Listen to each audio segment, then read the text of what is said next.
Hello students, welcome to GATE वाला। कैसे हैं आप लोग? गेट पीवाईक्यू सीरीज में एक क्वेश्चन गेट 2017 में पूछा गया था फॉर 2 मार्क्स। बिलीव मी, इससे इजी मार्क्स आपको मिल ही नहीं सकते।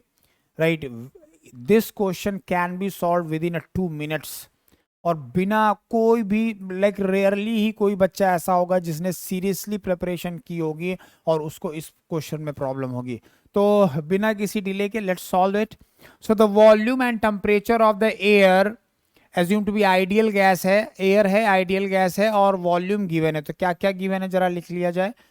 हमारे पास है, आपके पास वॉल्यूम जो कि गिवन है 2.87 मीटर क्यूब, ठीक है, एंड 300 कैलविन। टेम्परेचर क्या है यहाँ पे? टेम्परेचर है 300 कैलविन।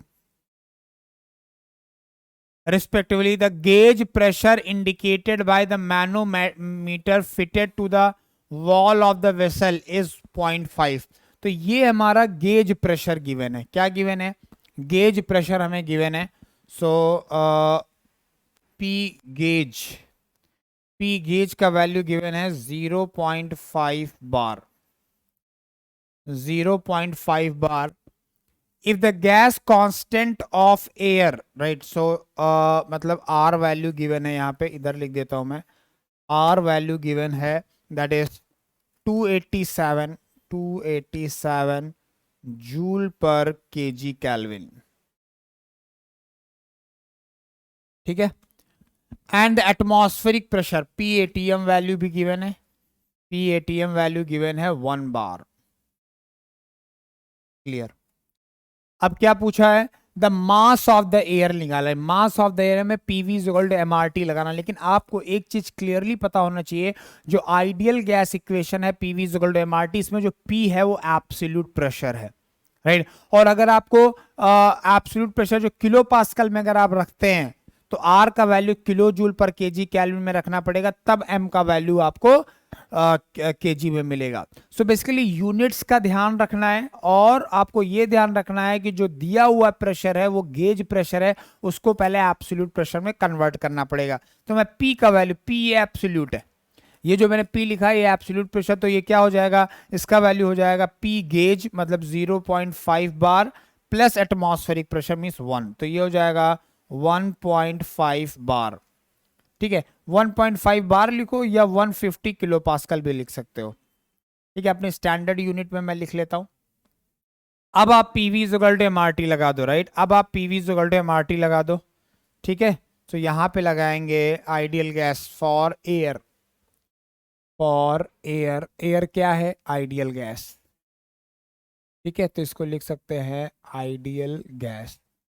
इक्वेशन क्या है? PV equal to M R T. अब पी को तो आप 150 किलो पास्कल लिख रहे हैं। वॉल्यूम का वैल्यू आपको ऑलरेडी गिवन है, कितना गिवन है? 2.87। तो यहां पे आप लिख लीजिए 2.87। एम का वैल्यू आपको निकालना है। अब आर का वैल्यू देखिए, राइट, आर का वैल्यू, तो आर का वैल्यू आपका गिवन है 287 जूल पर केजी कैलोरी। लेकिन अगर आप प्रेशर को किलो पास्कल में लिख रहे हो तो इसको kilo joule per KG calorie में लिखना पड़ेगा। तो ये जूल में गिवन है, किलो जूल में करोगे तो 0.287 आ जाएगा। क्या आ जाएगा? 0.287, ठीक है। टेम्परेचर कितना गिवन है? टेम्परेचर भी आपको एब्सोल्यूट रखना पड़ेगा, मतलब डिग्री सेंटीग्रेड में और कैल्विन में रखना पड़ेगा, और डायरेक्टली कैल्विन में गिवन भी है 300। तो बस आपको एम का वैल्यू निकाल लेना है। आई थिंक ये 5 केजी के आसपास आएगा। एक बार आप चेक कर लीजिए, एक बार आप चेक कर लीजिए, अप्रॉक्सीमेटली ये 5 केजी के आसपास आएगा। तो ये आपका आंसर हो गया। क्लियर है? तो देखिए इसमें ऑप्शन दिया हुआ है क्या? राइट, यस, 5 केजी ऑप्शन है। तो सी आपका करेक्ट है। कुछ भी नहीं है, सिर्फ आपको पीवी इक्वल टू एमआरटी लगाना। बस ध्यान देने वाली बात है कि यहाँ पे जो पी है वो एब्सोल्यूट प्रेशर लेना है, किलो पास्कल में लेना है। वी वॉल्यूम है, मीटर क्यूब में लेना है। एम मास है जो केजी में आएगा, और आर जो है वो kilo joule per KG calorie में लेना है, क्योंकि उधर आपने किलो पास्कल लिया है। और टेम्परेचर टी जो है वो एब्सोल्यूट टेम्परेचर, जिसका वैल्यू हमेशा कैलोरी में रखना है। सिंपली आंसर आ जाएगा, 2 marks free of cost. Thank you very much.